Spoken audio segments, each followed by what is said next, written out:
This is a disclaimer. No disrespect to no one. I'm talking about me. Right now. Me don't care about in the media. Me no business about the news. Me do 10 years of prison about no sexual abuse. No tear the from my rectum and me ain't no abuse.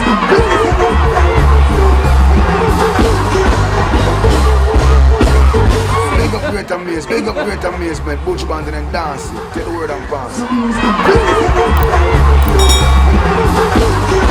People over here be wondering what really makes Jamaica so popular, and I say to them, it's not the scamming, it's not the drugs, it's not the violence, it's no political help, you know, and I say to them, sports and reggae music is really what puts Jamaica on top.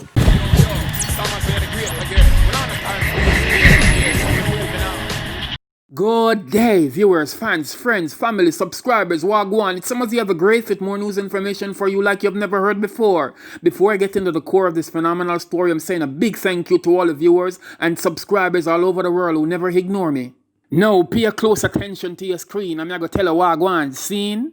Khaled, Mohammed Khaled, the brother born November 26, 1975, better known to enough people by the name of DJ Khaled. We are the best. Yes, he's an American DJ, record executive, songwriter, record producer, and media personality. Born in New Orleans, Louisiana, Khaled first gained prominence as a radio host in the 1990s on Miami hip-hop station 99 Jams. Alright, me see all of that to say this. About a week and a few days ago, if I'm right, let's see, July 1st to be precise, is recognized as International Reggae Day, where people all over the world celebrate and rejoice. So if you all want to know, want to know if you listen closely, let me tell you how it go.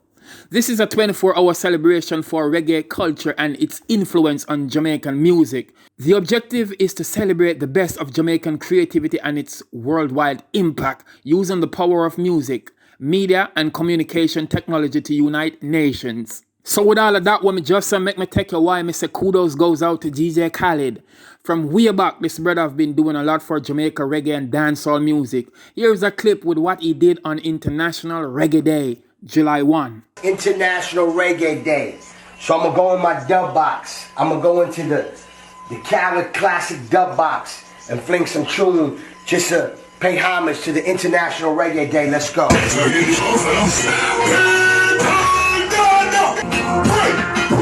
for the clash, when I want to see DJ Khaled, I'm enemies. We the best for pull up. DJ Khaled, can you kill son? Pussies are one and in the bed and see them drop on the ground. And it's a praises jam. Khaled, you kill a sound. And it's a 2 full years. Have to express. Never wonder how we do this. Pull up the like mountains round about Jerusalem. Fire burn. When the snow is up, DJ Khaled, bomba kill jump on. When them jump on the sound, I hypocrite. No.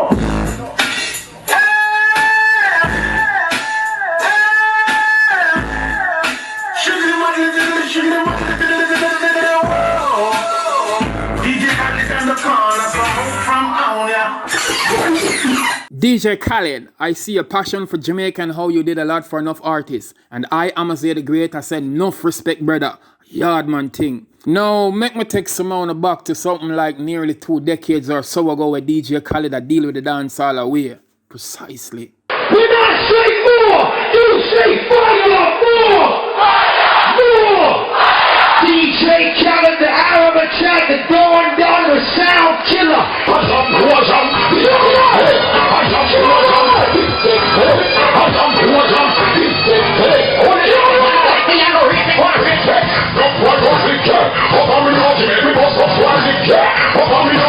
Okay, now that that's out of the way, I still have more to say on International Reggae Day. You might want to know how this evolved, so without further delay, I'm gonna reveal right away. The aim of its founder, Andrea Davis, is to create a yearly global reggae party on July 1. The idea for International Reggae Day came to her following a speech by Winnie Mandela, who talked about the inspiration reggae music gave to the people of South Africa in their fight against apartheid. This motivated Andrea Davis to launch the first International Reggae Day in 1994. Jamaicans and people around the world are invited to participate in the I Love JA campaign by wearing their reggae colors, listen to reggae, log on to the Reggae IRD website, and you know IRD is for International Reggae Day. Log on to their website and just all a vibe. Reggae music impacted millions or perhaps billions of people worldwide. And thanks to the many foreigners who love and support our music and culture. I've seen Rihanna, Drake, Nicki Minaj, Busta Rhymes, and more dabble in our music, which is a good thing, I think. And the other day when I saw the historic versus clash with Beenie Man and Bounty Killer, thanks to Switz Beats and Timbaland for that. Jamaican music is super effective. We in a happy mood, because we find a happy groove, nobody's on a rotten mood, attitude, show a little gratitude. There's no possible way I could be talking about reggae and not mention a word about the gong, the King Gong. Yeah, you heard about the Wheelers, right? Band that started by Bob Marley, Peter Tosh, Bunny Wheeler in 1963. Is perhaps the most recognized band that made the transition through all three stages in early Jamaican popular music: ska, rocksteady, and reggae. Precisely. That's all them. And believe you me, Bob was never wrong when he said, them I got tired to see me face. Rasta, them can't get you out of the race. Anyway, Jimmy Cliff is another important icon, actor, artist I could not leave out. With a net worth 18 million, I think he's indeed the richest Jamaican artist. I might do another video about the top 10 richest Jamaican artists, but I don't know, just tell me what you think about that in your comments, and I will just do that. Now it's important I mention few artists that doing tremendously well for reggae, although you might be aware.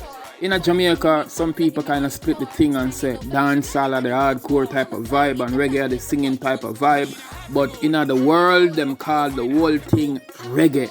So, I'm going to make you know what I go on. Big up to some artists who set the thing real way, like Shaggy Sean Paul, the Marley Brothers, Stone Boy from Ghana, Maxi Priest, Buju Banton, Beenie Man, Bounty Killer, Coffee, Sizzla, Burra Banton, Master Graphics, Judy Mowat, Cool Earth, Yellowman, Chronics, Dennis Brown, Lady G, and Wally more. Just to name a few as me say. And please do not bash me for not mentioning your favorite artists. I did say more, okay? And more. Too much to call right now. And really, I really glorify entertainers who elaborate in the music about killing people for no reason. Too much guns, drugs, scamming, sexually using and abusing our females. And ladies, listen to me. Wanna stop make some boy style on like on some dancehall puppet and clown. Now make them have on come around. You're a queen, skin clean. Good hygiene. Tell them boy to stop move mean. Seen? Dancehall today is lacking in creativity is a thought that lingers in my mind. Do you agree or disagree? Feel free to share your opinion. I do music and poetry, also filmmaking, and me have a clothesline out, so you can check out Amaziyah the Great Collections. Yeah. Well, I couldn't do all of this without mentioning my poem, dancehall poetry. And government and people in general want to start support and promote poetry. Anyway, this is what will save us. It will help save us. So yo, check out dancehall poetry. Daddy, me no like we are going in a dancehall. Big beef. Yo, it's the voice of Amaziyah the Great for those who never know. So me just tell them precisely. We come to represent dancehall in a different style, different flavor. So me go give them in a little poetic flow. Tell them precisely. Yo, Johnny. Believe me, grieve me, them a move evil and freakily. Putting dancehall in a place where it no need for be. Once upon a time, the message in the music make me rate dancehall. So I tired myself properly. Just a day dancehall. Entertainment history was so much fun and excitement as I traced dancehall. I chase dancehall. Goose pimples invade my body as I fell in love and could not escape dancehall. The music and I became one as my plan was to stand, expand, and escalate dancehall. I still honors and give kudos to the poet. Yeah, the full video in the description, so the link there, so just go check it out, watch it, share it, comment about it, talk about it, make people know about it. Now here's a little bit of history that I gather about dancehall. Wanna know about Henry Laws? Dancehall, the music genre, is long considered to be the creation of Henry Junjo Laws. In 1979, the production of dancehall music was further refined by King Jammys in the early 80s. during the transition from dub to dancehall, an original attempt to digitize hooks to toast over by Jamaican DJs. Who started dancehall? Well, the development dancehall is named after Jamaican dance halls in which popular Jamaican recordings, something we couldn't play upon radio, they were being played on local sound system in our dancehall area. They began in the late 40s among people from the inner city of Kingston who were not able to participate in uptown dances. So, there you have it. Tell them precisely. Okay, viewers, fans, friends, my family, them, subscribers, everybody, thanks so much for watching. Please do feel absolutely free to drop us your comment and be kind to leave a feedback. Yeah, comment, like, share, and tell others about it. And also remember to hit the notification bell if you want to be updated on what's new. Talking about what's new, go and go check out Amaziyah, the great collections. Me have whole heap of merchandise, I'm going with a bag of things. Enough t-shirt designs, don't tell them precisely. Available on Teespring. Enough people are talking about it, but go and go look for yourselves. Links will be in the description below. We have tabs for females, males, babies, cups, phone cases, etc. Mr. Go and go look now. Follow Amaziyah, the great collection on IG, and like us on Facebook. If you haven't watched My Name is Pam before, features my sister Quality. Please do go and go watch it and share it as it relates to domestic abuse against women and a woman's struggle through to independence. Also remember to check out Amaziyah, the great music on Amazon, Spotify, Tidal, Deezer, Google Play. It's everywhere.